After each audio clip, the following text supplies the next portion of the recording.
Good evening, everyone. Thank you so much to those of you who are here for joining us tonight for this parent forum. We're going to start in just a few minutes, so hopefully a few other people will join us. But until then, I'm going to shut my microphone off. Thanks to Mrs. Winsper for joining me tonight to be my tech support. We'll start in a few minutes.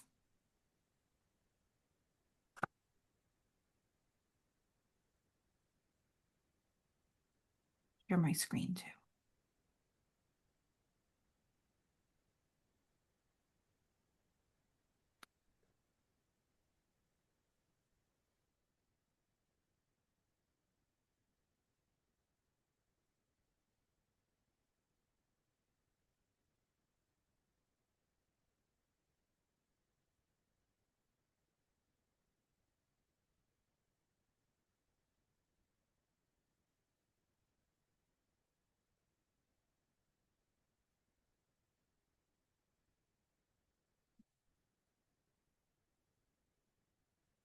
Mrs. Winsper, can you see my screen?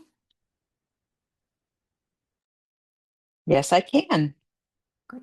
All right, we'll give it another minute or so, and then we'll go from there.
Hi, everyone. Welcome. Thank you so much to those of you who are able to join me tonight. Um, my goal for tonight is really to share some information with all of you about things that we're doing here at Norton Public Schools and to get your feedback. So, Mrs. Winsper, it looks like we have a small group. Would you be willing to promote our attendees to panelists? Is that a possibility? I think what we can do is promote them all to panelists. We can also just allow them to talk, whatever you choose. Do Oh, you yeah, want me to that works. just, If we can allow people to talk, I wasn't sure really how that works. I can do Um, either. yeah, let's allow people to talk. So I hope you guys are ready to share some things with me. Hi, Donna. I don't know who iPhone is, but welcome, iPhone. Hi, Karen. Welcome, Michelle. Thank you all so much for being here tonight. Um, the goal of this community forum tonight is to get your feedback on a few things that we are currently working on here in Norton. Um, as you may recall, last year we worked on a new strategic plan, and some of that work for this year is really to look at establishing a new mission and vision for our school community, refreshing our portrait of a graduate, and then also taking a look at what future ready learning looks like for our students and integrating that into our classrooms and our curriculum. But in order for us to do all of those things, we've done some work on the back end, and now it's important for us to get some feedback from you as community members and family members to see how we can best move forward. So recently, I shared a portrait of a graduate survey with families, and this is another way for me to hopefully get some feedback from all of you. So I'm going to ask some questions, and I hope that you will all be willing to share with me tonight. We're all friends here, so please, no, judgment. Feel free to unmute and chat when things come up. Hi, Christine. When you think about your child's experience in Norton, at Norton Public Schools, what do you value most about their learning environment today? And so we'll just kind of go through these questions. And is there a particular experience that you find really valuable? Is it the staff? Is it offerings that we have for our students? Um, Whatever you'd like to share. Um, Donna, it looks like you've unmuted, so I'm gonna volunteer you to you're going to start. volunteer me. Okay. Yeah. And I know you have two children that have gone through, one who's already graduated and then one who's currently at the middle school, correct? Yes. This is a question. Gosh, I feel like I need some time to think about it, but I know. um, I I value, first of all, I'm so thankful to all of my kids' teachers. I think they've all had amazing teachers Mhm. who are just so dedicated and who, make learning fun. I love that my eighth grader comes home talking about the things she's doing at the middle school and she loves her experience there. Every school she goes to, she likes better. And I think that says a lot that each time she moves on in the public schools, she's happy and she's having a great learning experience. Thank you. And I didn't mean to put you on the spot. I apologize. I know you. I appreciate that. I think our staff is tremendous, and to hear that Daniela, loves school more every time she makes her way to somewhere new. That's really wonderful to hear that. Would anyone else like to share about their own child's experience and what they really value about their learning environment that they're experiencing?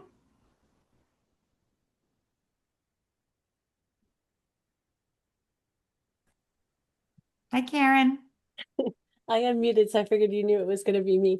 I was going to just piggyback on what Donna had said because the first thing that came to my mind for my kids is the staff and the Mhm. sense of community that really I think creates the space where kids, and especially my kids, feel connected and feel that sense of community. And it's through feeling connected and feeling like that they have a good experience, good relationship with their teachers, that I think then they are more apt to be in a good space for learning in that way.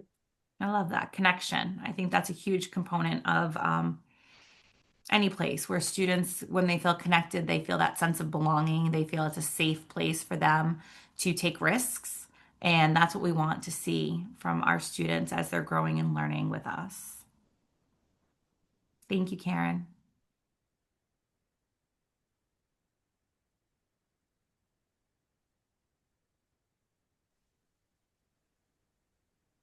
And can I share one with you?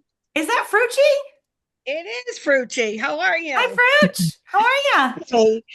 Hey. I in the last just several weeks, one of my duties is lunch duty. Um, and over again, the kids keep telling me just that they love to come to school. I love And that. it's just been reassuring to hear that they love what we're doing, they're happy and they feel safe and they're excited to be at school. Thank you for sharing that, Michelle. I appreciate that. I love that. And I actually spent my entire day at JCS today, and it was such a great, great day. Um, because the kids were just super happy to be there and super happy to see me and included me in all of their learning all day long, and so did the staff. And it was really just a really nice day.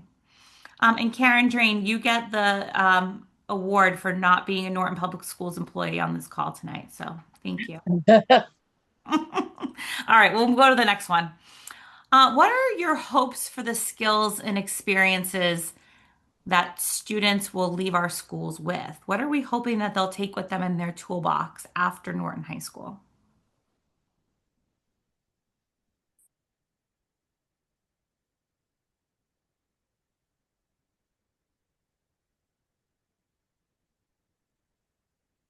Well, I think I hope that they'll be very confident in how they communicate, because I think when you go out into the world to work, being able to be a good communicator is probably one of the most important things you need, to be successful in your job. That both written communication and, being able to speak well. That's the first thing that came to mind anyway. Okay, sorry, I think you cut out for a minute there. You were talking about communicator and how important it is when you go out into the world to be able to communicate and work with others. And then I think we lost you, or at least I did. I apologize. Okay. Can you hear me? I can hear you. Yep. Okay. Yeah, that was the gist of it. Just I think Perfect. being able to be able to communicate both written and orally, communicating verbally. I think those are important skills to have when you go out into the world. Absolutely. I couldn't agree more. And being able to do that in a way that is thoughtful and respectful of other people, I think there's too little of that in our world today. And so I think when we think about teaching kids to be cute communicators, it's also about teaching kids to be good listeners and to take perspective that your thoughts and your ideas might not always be the same as everyone else's. But it's important to treat those people with respect and understanding and try to put yourself in their position. Yes, absolutely.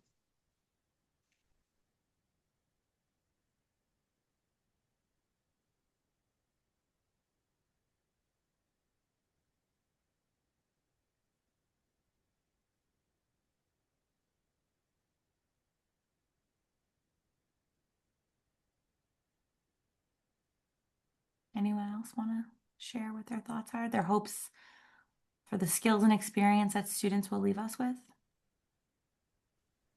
I will add that I think I want my kids to graduate and almost know how to find information and discern information and um like almost how to learn in the sense of it's not necessarily, I mean, I'm sure there's an element of there is stuff that we should learn as people, but that more about how to learn and find information and what do you do with that information and discern that information and it's critical thinking in some sense skills of I can always, I mean, in the land of Google, I have the computer at my phone, in my hand, the phone. I can always look up information, but I think it's more about what do you do with that information and how do you discern that information? Love that, Karen. That is a great point because it's very different than when we, graduated and, you know, still relied on the teachers to give us the content knowledge. It's very, very different than then. So I appreciate that. So, the other component that we're going to talk about is our mission and vision. So, our current mission and vision is on the left-hand side. This is what currently sits on our website. But other than that, I don't really know that people, including myself and our staff and our community, kind of own this mission of promoting individual talents and maximizing each student's potential.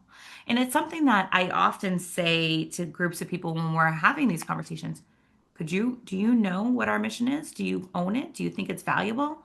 And so what we're trying to do, and this is these new proposed versions on the right, came a lot from student, staff, and family surveys that we took during the last school year, the 24-25 school year. And it also came from the strategic plan itself and some of the goals that we have for our community as we move forward. So the new mission that we're proposing is that we'll prepare future ready students with skills, confidence, and character. And the new vision says that Norton Public Schools will foster a safe learning environment where every student feels a true sense of belonging and is challenged by high expectations to reach their unique potential, supported through strong partnerships with families and the greater community.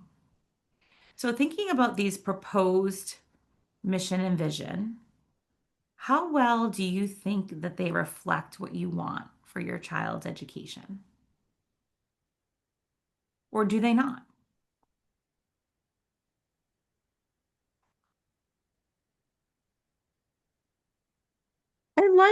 I like the language adding skills, confidence, and character. Hmm.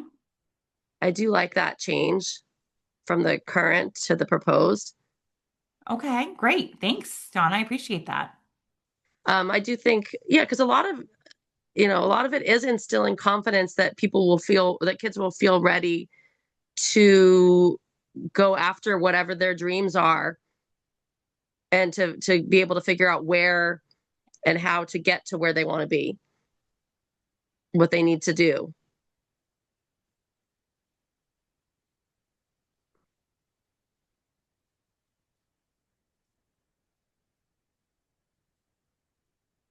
Mrs. Winsper, feel free to jump in too, because I don't know if you've seen this yet. So, Oh, thanks, Dr. Neil. what are your thoughts? Where do we see the vision itself, the components of belonging, high expectations, and strong partnerships? Do we see those things showing up in the daily experiences of our students? And Michelle, feel free to jump in too, because you see this from a very different perspective. And you also had two boys that went through, so you've worn the mom hat for a long time around here.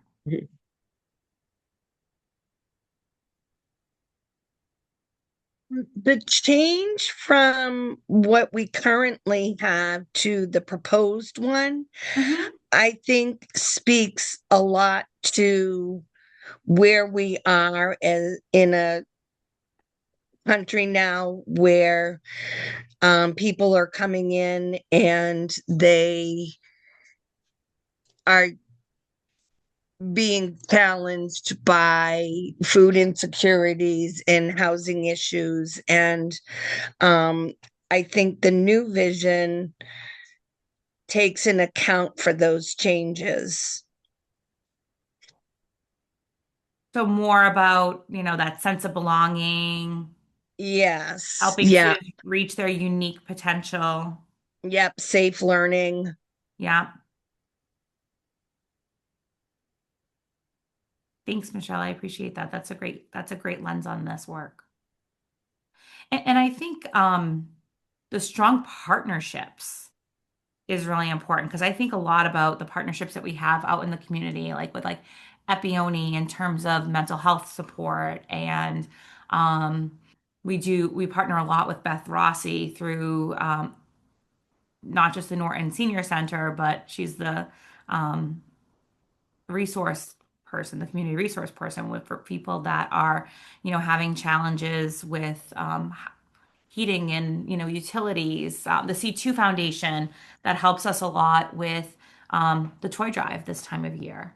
Those partnerships in our community are so important to the work that we do every single day.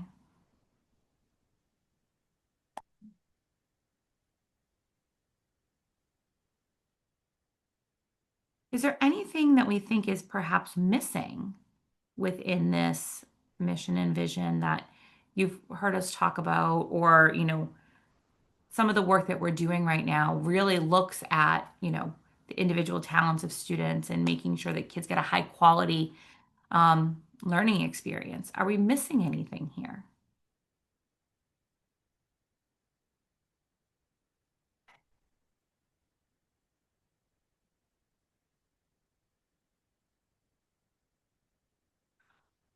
Or how do we feel like our schools or our school community, um, what would help us to more fully live out this new mission and vision across all of our schools? What could we do differently that would help bring this to the forefront?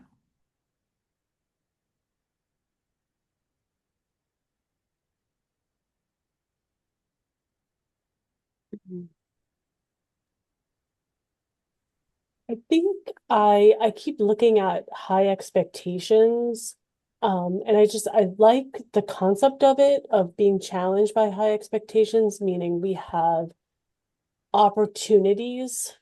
And then also then we recognize that each student comes with their unique potential, meaning there are opportunities and expectations, and but we also are seeing students as individuals, and that one size doesn't fit all. But I keep looking at that high expectations, and I think as a parent, I'm concerned about what high expectations and high oh, there's the other word you used. Oh my gosh, my brain just went totally blank. I'm sorry. Maybe it'll come back to Oh, me. please don't.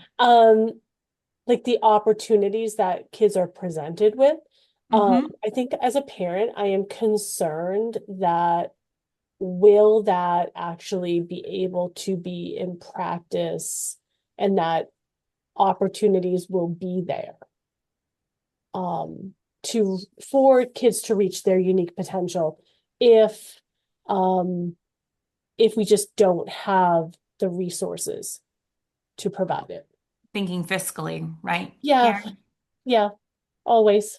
Right. And I mean, it's a real concern for us as a community in general is, we want to be able to provide students with opportunities for number one, those high expectations, realizing that that might look different for different students, and also that unique potential. And I know you and I have had a lot of conversations about the importance of other other things for kids besides sports, right? Not everyone is going to be your athlete. Like we have students who are musicians and who love theater and who love art and who love what actually recently at the high school they just started a Make-A-Wish club. And so trying to bring, positivity to students that may not have that. What else is out there for students besides, some of the things that people typically consider?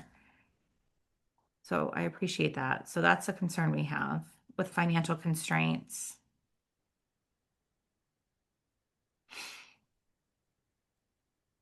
Dr. O'Neill, if I could, Please, Karen, yeah.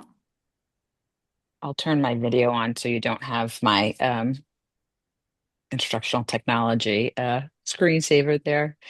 I'm just concerned about the future ready students. I love Mm-hmm. the skills because I do feel as though we're leaning more towards bringing in the CTE. Yeah. So I do love that piece. Mm-hmm. And I also do love this kind of swap from like responsible global citizens to the greater community because I think that brings it closer for our Norton students. Mm-hmm. Um, but I'm just cautious about the future ready students and Mm-hmm. skills. And again, I would refer back to what Karen Drain said about the resources and the continuity. We have had to make some cuts Mm-hmm. recently, and so we have some gaps, across some of our schools. And I just would like to, discuss what does future ready look like. Well, it's interesting that you ask that question because um, we are going to be talking more about what future ready looks like and what people think that means. Perfect. We didn't even plan this. Mhm. I had the same questions about what future ready actually means. And I think that's a great point because when we came up with this, um, sorry, I'm just going backwards now. When we came up with this, there are, is there anyone in the waiting room, Mrs. Winsper, that maybe wants to come in? I don't know if anyone else is there. Um, There is no when we waiting came, room. oh, well, whatever. Sorry. Okay. When we came up with this, we said, what is future ready? What does that mean? And so we had, as a group of people, had some thoughts about, because of the work that we have been doing around the strategic plan. But we wanted to hear from the the community and teachers, what does it mean for them to be future ready? So we'll talk a little bit more about that in detail as we move a little bit forward. I am going to show you some core values. So right now, our core values are more of just a list, similar to what you're seeing on the left-hand side. Although these core values were new. We said, okay, curiosity, respect, responsibility, determination, belonging.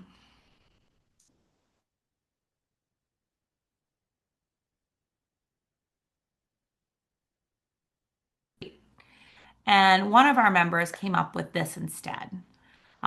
So instead of saying, curiosity and determination, instead say, learn with curiosity and a growth mindset. So Norton learners and staff continuously seek new learning opportunities, take intellectual risks, and treat mistakes as opportunities for growth. We own our outcomes, reflect, ask questions, and work hard to be better than we were yesterday. And then create belonging, and it talks about how we would do that as one of our core values. And then hold each other to high standards. So I'm interested to hear from you what your thoughts are in terms of these types of core values. Is it enough for us to say our core values are curiosity, respect, responsibility, determination, and belonging? Or is it beneficial to do something a little bit different? And so just so you guys are aware, core values, when you see them typically, is kind of what you see on the left-hand side. Mm-hmm. But what do we feel like shows really what we mean and who we are as a school community, or who we want to be? Maybe we're not there yet. Did we have a previous list of core values, or Yeah, is let this? me find them. Hold on. I was just curious. I have it right I here. haven't looked at it in a while. So our current core values are respect, collaboration, high expectations, responsibility, and equity. And they each have like a little sentence that goes along with them. So, respect, we believe in creating a safe, secure learning environment with respect, honesty, and appreciation of individual differences are fostered. Okay, so they were similar, it sounds Yeah. like. Yeah, Yeah. they were similar. I do like the definition with learn with curiosity and a growth mindset, because I do Mhm. feel like promoting that growth mindset is really important. And so many of our students, that's a challenge for them to see mistakes as an opportunity to grow and not be like discouraged by that. So I feel like that I do like the wording of that curiosity and a growth mindset. I like that too, Michelle, Donna. I really do. Yeah. I also like how it talks about we own our own outcomes, right? I think that's that self-accountability, both for adults and kids, that whatever we get, we own a part of it.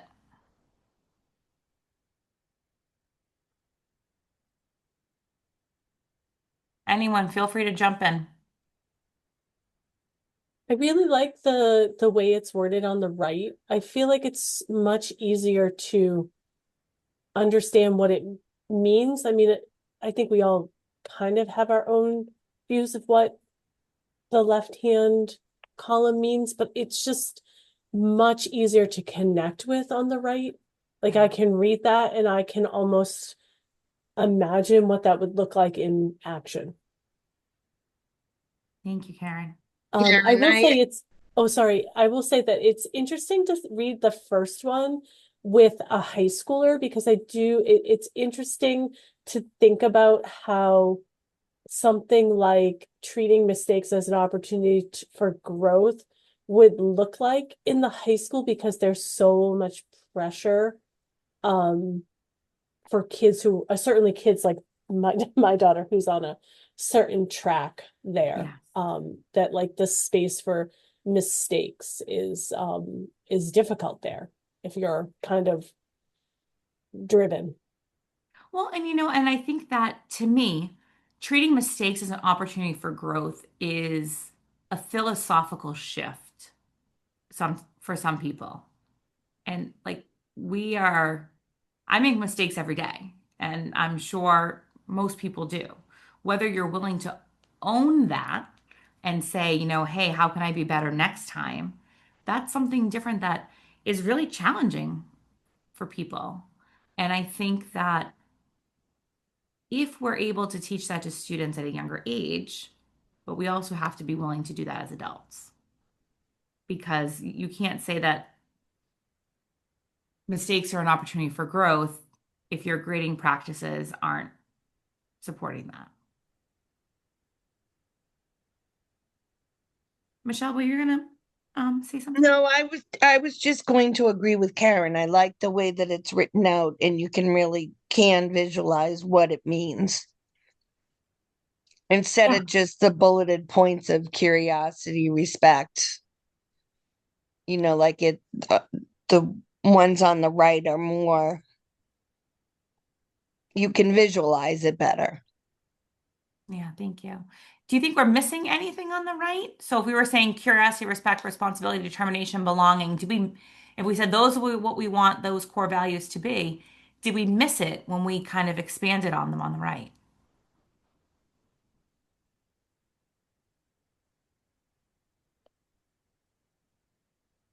I don't think so. All right. Yeah, I don't think there's anything really missing. It's funny because it was one of our dads that was on the strategic planning committee, and he's like I like the words we picked, but I don't like the way it's set up, and I think like this doesn't mean anything to me. And he kind of took some time and put this together. So kudos to him for Yeah. Yeah, no, I listening like us it. to look. Yeah. All right. So this is our portrait of a graduate, and I think my biggest thing about the portrait of a graduate is the visual is really challenging for me personally. It's so big and it's so wordy that I don't know if you guys put a blindfold on me and said, "Hey, Jen, can you name the six um, qualities of a Norton graduate that we're striving for?" I don't know if I can name all six simply because it's so wordy. So, right now, they're personal responsibility and accountability, social and cross cultural skills, creativity and innovation, critical thinking and problem solving, flexibility and adaptability, and then information communication and technology literacy. All great things, all important things for students to have with them when they leave us at the end of their school career here in Norton. But it's a lot of words. So I guess let's start with the competencies. What competencies that we currently have do you feel are most important or resonate with you the most?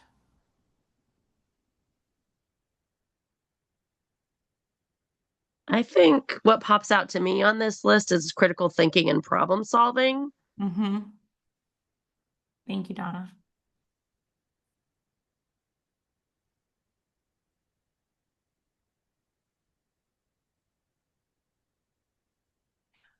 Um, One of the things I was chatting with some of our high school staff earlier this afternoon, and as part of our accreditation process, the high school needs to show that they've integrated this like portrait of a graduate for that process and show how they're assessing that students have made these gains and are proficient in these areas. Are there any that you feel would be challenging for the high school to kind of show progress on?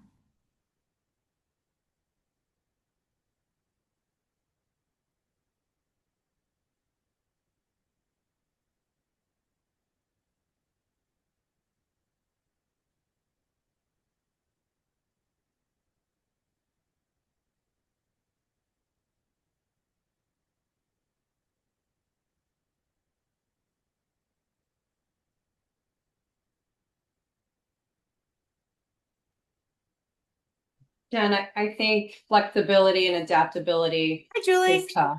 Hi, Jen. How are you? Good, good to see you. Good to see you as well. Um, I think that flexibility and adaptability is a tough one to really gauge, because I think that students have different bandwidths for this. Mm-hmm.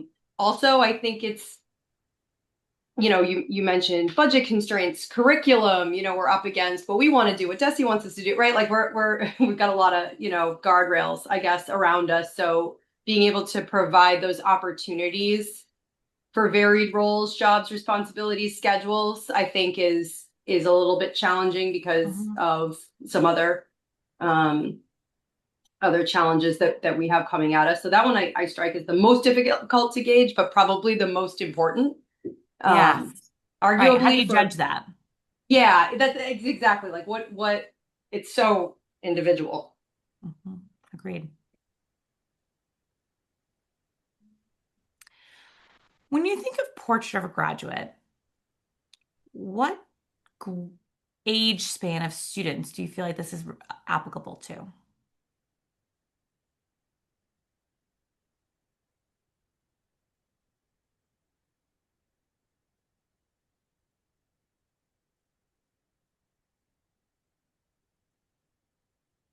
I mean, this always makes me think of a high school student, to be honest, Mm-hmm.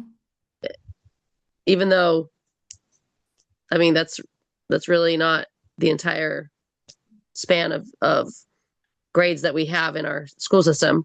Mm-hmm. Right. It uses the word graduate. Yeah.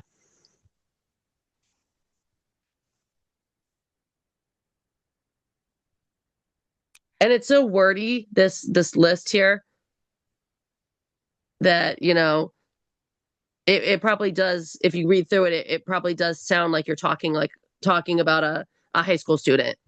Mm-hmm. But these things don't just develop when you're in high school, right? I mean, creativity, innovation, critical thinking, and problem solving, we need to foster these characteristics with our youngest learners if they're going to develop into, these critical thinkers and problem solvers, or, individuals who have that personal responsibility and accountability. Definitely. How could we do that? How could we change this to make it more encompassing of all learners and not just high school students?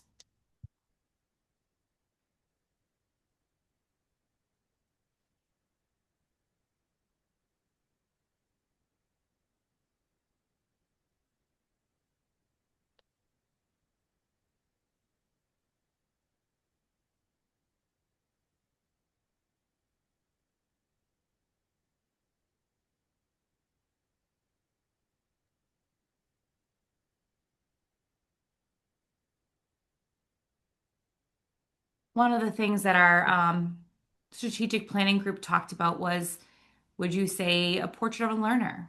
Would you say something along those lines of taking the focus off of the graduate and instead saying, this is what critical thinking and problem solving looks like in K to 2. This is what personal responsibility looks like in grades 3 to 5. Is that something that would potentially be more meaningful for staff and students? Michelle? Yeah, I do like the idea of portrait of a student, or and then breaking it down grade Mhm. level wise. Um, Or at least elementary, middle, and high school, maybe. high school.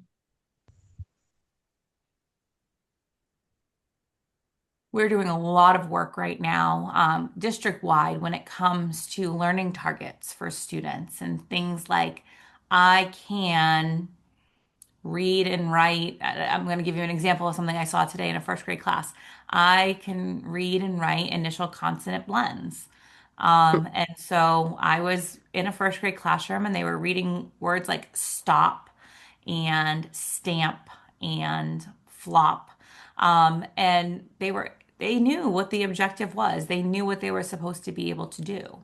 And so how can you take those learning targets that were so important for communicating with students what their learning goals are and turn those into these I can or we are types of statements for the portrait of a learner? Is that something that we think would be more valuable for students and for staff? I was wondering if, on the previous slide where you had the core beliefs of like curiosity and I've Absolutely. Want me to go already back to that, Karen? no, no, no, you don't have to go back to it. But then on the right, it was like a sentence. And I wonder if you all could take the portrait of a graduate, or I love the idea of a learner or a student. Karen, And I'm sorry, instead I of, lost you for a second, and I don't know if it's my internet oh, or I'm so sorry. you. Don't I even worry about it. apologize. You said Um, one's on the right, and then I they lost you. instead of bullet points, which Mhm. seems wordy, and it actually makes me laugh because even on my screen I can't read it because I have such like Right? old Yeah. eyes. Um, but to make it more like a sentence or a paragraph or some sort of thing to grab onto, kind of similar to that other page where you took the skills and then created kind of what that would look like in Yeah. action. Um, as a way to, I don't know if I guess this is probably I should have asked this first, but like what exactly is this page? What is it supposed to do? Is it for the community? Is it for parents? Is it for teachers? Is it like who's looking at this and what are they supposed to be getting out of it? That's a great question. And I think the answer to that is it was created for teachers and students in the wider community. It's on our website. It's hanging in every single one of our classrooms, but I don't know how accessible it is for anyone. As you said, it's so wordy. Um, I don't know what we're supposed to get out of each of these things. And so to make your point, when you go back to the core value conversations we just had, it says we work hard to ensure that every student and staff member is seen, heard, and valued. It gives us action steps of what we do and who we are and how we behave. And so your comment about making it a little bit more like the previous page, I like that thought of like the we are statement or we will or we do or whatever that might be. And take that number one as ownership. It's a collective we. We're working together to develop this portrait of a learner or whatever we decide to call it. I feel like, Julie, we had some fun names for it when we were going through the strategic planning process when we were having these conversations. Um, but to me, the poster in its current status doesn't really mean anything. Julie, did you want to jump in?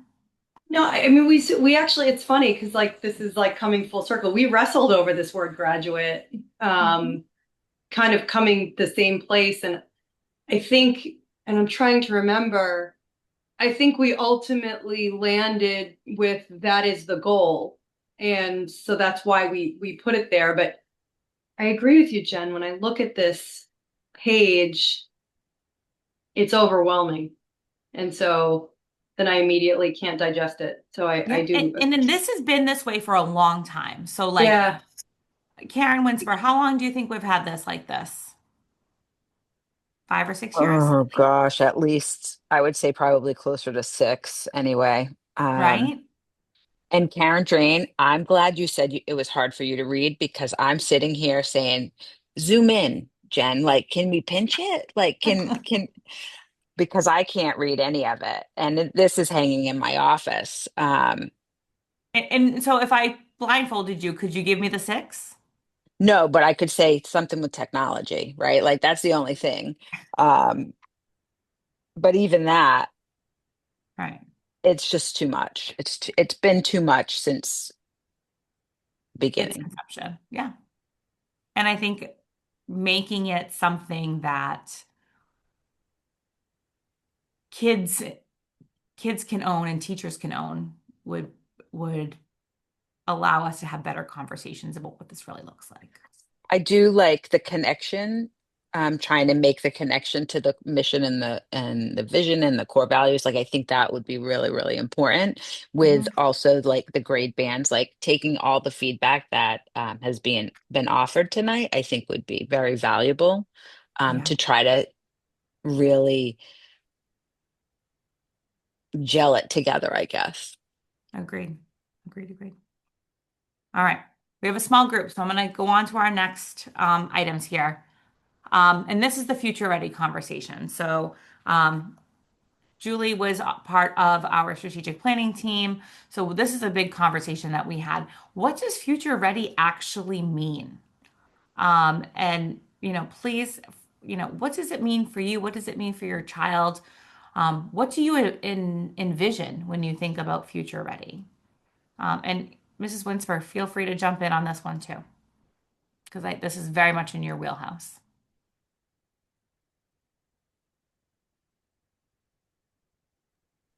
Dr. O'Neill, do you mean specifics in the sense of, I mean, like gut answer is I want my kids to be ready for whatever, they do post high school.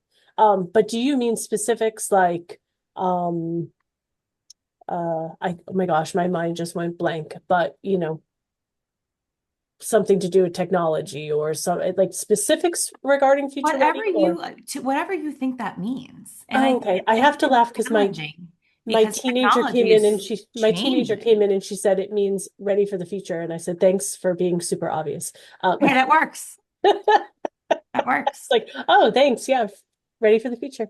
Yeah, I mean, I feel like it's for me, I always think of like whatever they're doing post high school, that they are ready for that, meaning that they've gathered the skills to go out and to be independent adults would be probably something that is probably on my mind as having middle school and high schoolers, is that you want them to be independent adults and be ready for that, whatever that That's means. that's always my goal. I've always said capable adults, Oh yeah. like go and don't come back home and live with me till you're 40.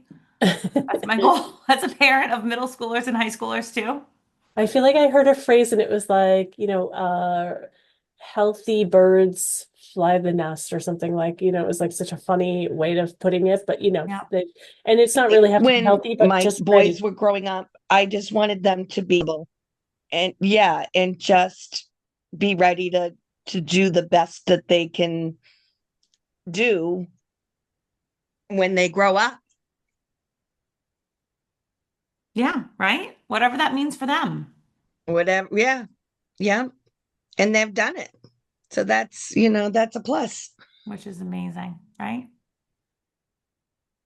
To me, when I see the word future ready, the first thing that pops into my brain is like, are we getting our students ready for the challenges of the future, as in like the things that we're all facing, like with AI and technology and, global warming. And that's where my brain goes when I see future ready, at least.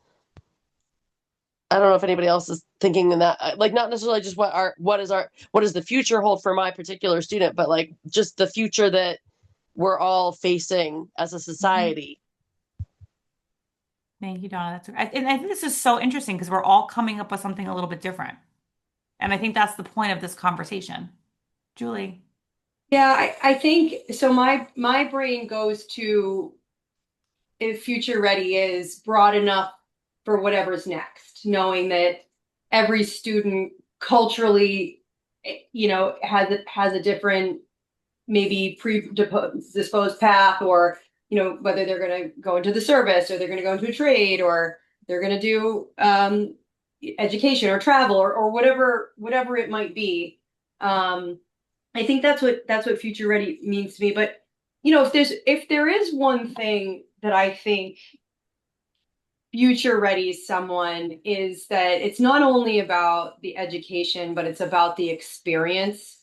So I hope that graduates from from Norton High School leave feeling like they had a great experience, and that, hopefully they might recommend, this exact experience to someone else. And I think that leads to well-adjusted emotional people. I think, mental health wise, I think that's good. I think sense of belonging appears in there. So I think it's not just the result, but also the experience. And I think that a good experience future readies a student to know that there are other good experiences ahead, hopefully. So that's, I think, somewhat what it means for me also. Thanks, Julie.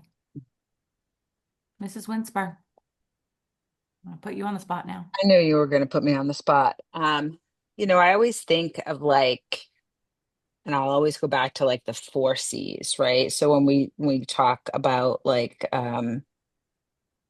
creativity and critical thinking and communication and collaborating, those are skills, whether you call them soft skills or not. Those are always skills that you're going to need no matter what you do.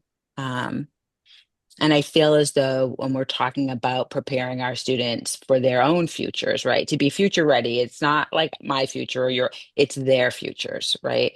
And so thinking about the skills that they need to be successful in whatever path that they choose for themselves, being able to adapt and, you know, resilience. I think about that as we talk about, Karen, I think you had mentioned, what does that look like for a high schooler?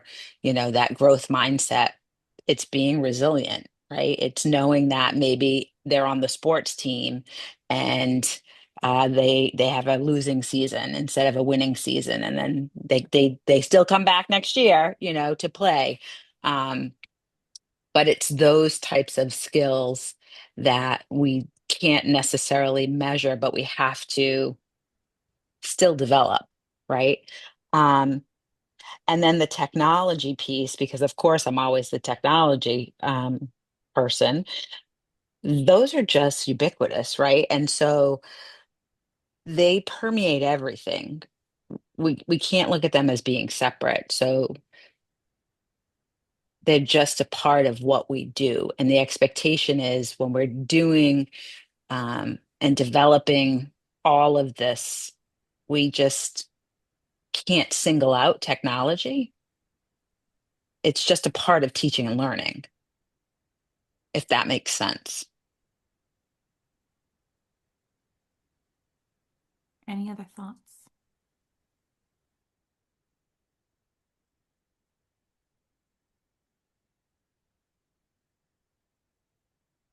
Lots of different ideas here on Future Ready. I feel like, okay. What skills, mindsets, or experiences do you believe students need to thrive in an unpredictable future?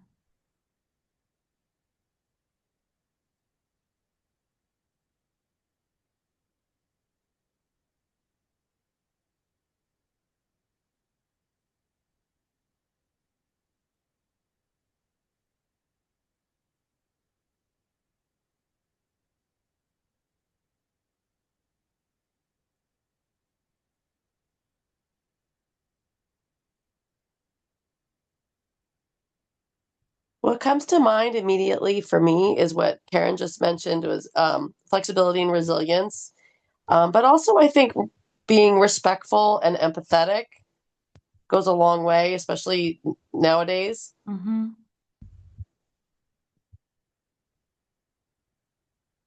Thank you, Donna.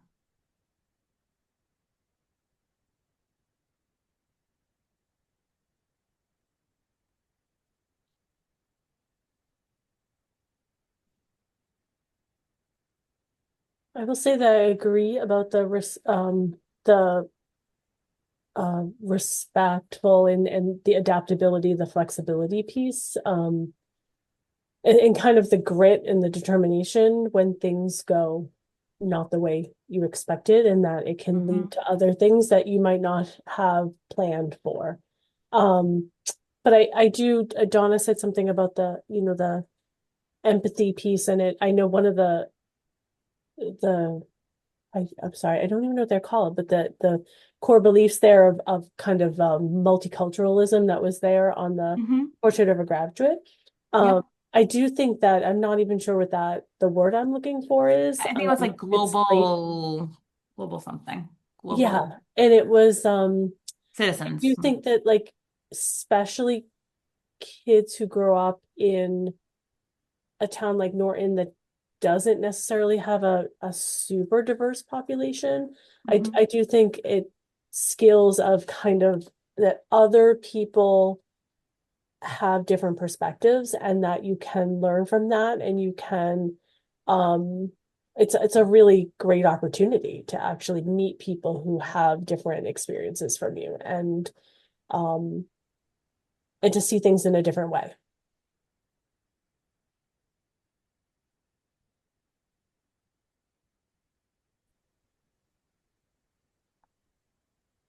All right.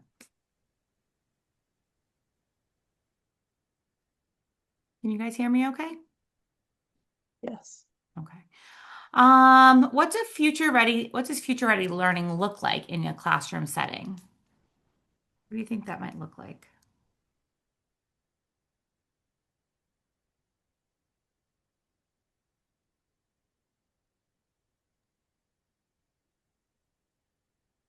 I think a lot of this is having to do with children learning how to work together. Mm-hmm. We don't see a lot of the qualities in kids today of being able to work together, Yeah. just because of COVID and video games. They've lost the ability to like take turns and communicate and go back and forth.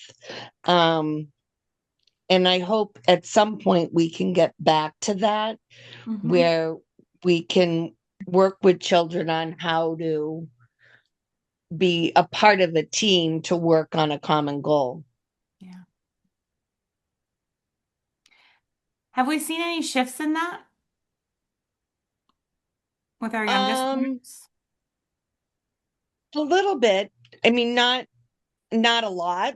I Yeah. don't think. I still think we're seeing that COVID, that COVID student where it's just in video Mm. games are not our friend at all, but Yeah. just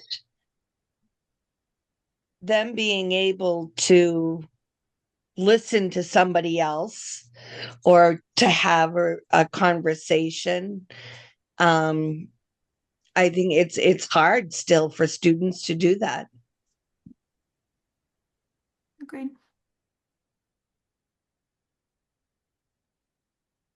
Some of the what I was going to mention is already happening in some of the in schools right now, but I feel like the project-based learning and some of the really creative real life projects that my kids have done in school have been the most impactful to them.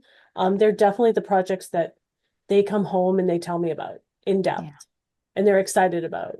And I love to see that. And I feel like a lot of our teachers use very creative strategies to do projects, whether it's group projects, individual projects, classroom projects that integrate kind of real world learning. And I remember last year, Evan did something in social studies where they had to design like a Instagram page for, and of course it was some sort of ancient civilization, right? It's because that's what Yes, they I went know that to. project. Yeah. And it was like, and he just, I mean, if anyone knows Evan, he goes 100% in on everything, but he just loved it. And it was just a way to take something kind of modern that kids might know about, but then also connect it to what they were learning about. It was just so creative. And I think those are the projects that kids are going to remember.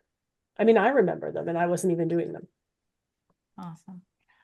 Everyone that's on has the ability to speak, so please feel free to jump in if there's anyone that wants to share. Any other thoughts in terms of what future ready learning looks like in a classroom?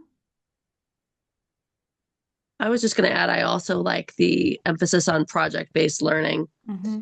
I think that is really important. And I feel like we tend to see a lot more, in my experience, I feel like we start doing more of that after some of the testing, like the MCAS. Yeah. Um, and I think it's such a fun, it's just a different feel at the end of the school year when we are able to really dive into those kind of projects more fully. And I Mhm. wish we had more ability to do more of that year round, I guess is, that's what I'd like to see more of. Yeah, and it's interesting, Donna, to your point, because like Karen was just sharing that those are the things her kids remember. So, would more project-based learning throughout the course of the year actually help some of those Yes. tests, right? It's Yeah. interesting when I think about that piece. We kind of just talked about this. Any other thoughts of like where we're already seeing this happening in our schools or where we would like to see more of it? Have hit upon this a little bit.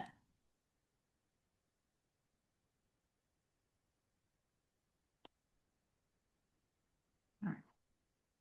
I won't belabor the point. Um, and I feel like we talked about this too. What kind of school experiences, academic or extracurricular, will help your child feel prepared for life beyond graduation?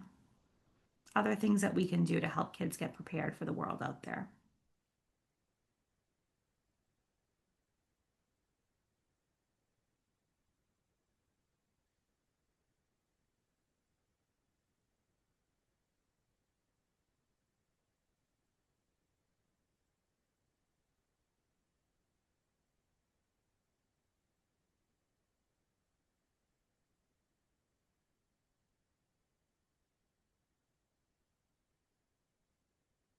All right.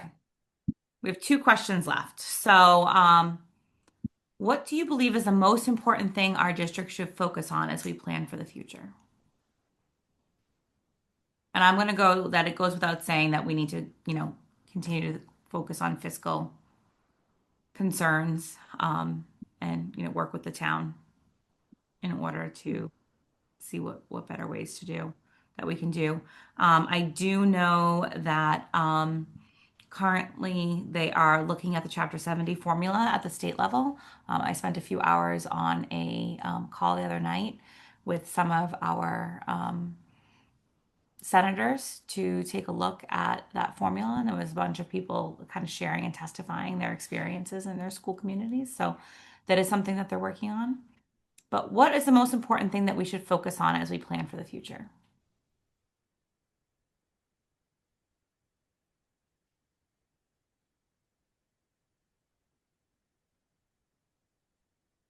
I mean, I don't know if this is the most important thing necessarily, but the thing that just popped into my head is I, uh, being that I have an eighth grader who's very disappointed that she's not taking a foreign language this year, Yeah. I would like to see that added back to the middle school, only because I'm just concerned that it puts our students in the high school at a disadvantage if they're not able to reach Mhm. French 5 or Spanish 5.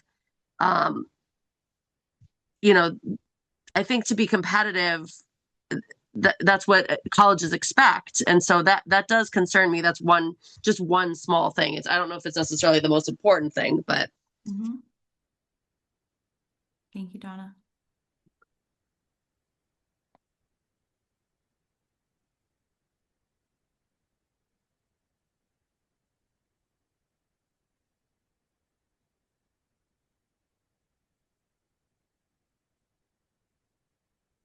Okay, last question. Is there anything else that we need to consider as we are working through our portrait of a graduate, our mission and vision, our core values, the strategic planning work? Anything else that you feel like it's important for us to share or to focus on?